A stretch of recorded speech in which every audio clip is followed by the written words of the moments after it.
येतील ह्याचं आपल्याला सांगता येत नाही. आले तर फार चांगलं आहे, त्याचं स्वागत आपण असतं करूया. पण आले नाही तरी आपल्याला लढावं लागेल हे असताना लक्षात घ्या.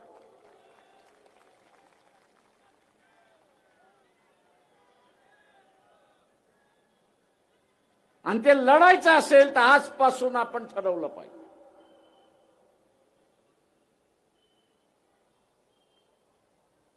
त्यातपासून आपण ठरवलं पाहिजे. आणि ते म्हणजे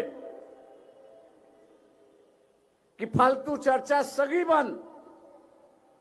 एकच चर्चा की मी ज्या मतदारसंघातला आहे, मग नागपूर मधला आहे तर नागपूर लोकसभा, नागपूर ग्रामीण असेल तर नागपूर ग्रामीण लोकसभा, भंडारा गोंदिया असेल तर भंडारा गोंदिया, चंद्रपूर असेल तर चंद्रपूर, वर्धा असेल तर वर्धा, अमरावती असेल तर अमरावती, गडचिरोली असेल तर गडचिरोली, या आम्ही जिंकल्याशिवाय राहणार नाही ही खुणगाठ आपण त्या ठिकाणी बांधली.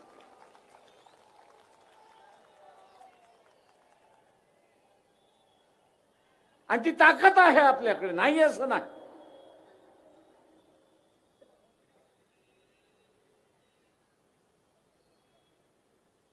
फक्त विचलित होऊन त्या ठिकाणी चालणार नाही. शिकारी जसा शिकार करायला जात असताना त्याची शिकारावरती नजर असते, त्याच पद्धतीने मी ठरवलं पाहिजे, आपण सगळ्यांनी त्या ठिकाणी ठरवलं पाहिजे की ह्या लोकसभा आम्ही जिंकल्याशिवाय राहणार नाही. आणि जे जे करावं लागेल ते आम्ही केल्याशिवाय राहणार नाही.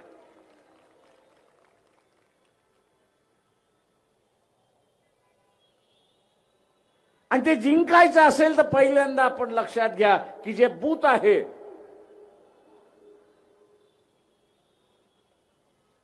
की तिथे 800-1200 मतदानाचं बूथ आहे, त्या 800-1200 मतदानाच्या बूथवरती मी असणारा ज्या पक्षाला सपोर्ट करेन त्या पक्षाला किमान 500 मतं जातील हे मी बघेन. 500 मतं जातील हे बघेन. मग विकत घ्यावे लागले तरी विकत घेईन, मैत्री करून घ्यावे लागले तर मैत्री करून त्या ठिकाणी घेईन, पण घेईनच ही खूणगाठ त्या ठिकाणी बांधली पाहिजे. उमेदवार येईल न येईल, उमेदवार येईल न येईल, उमेदवाराची वाट न बघता मीच उमेदवार आहे हे ठरवून आपण इलेक्शन मध्ये उतरला पाहिजे हे लक्षात घ्या.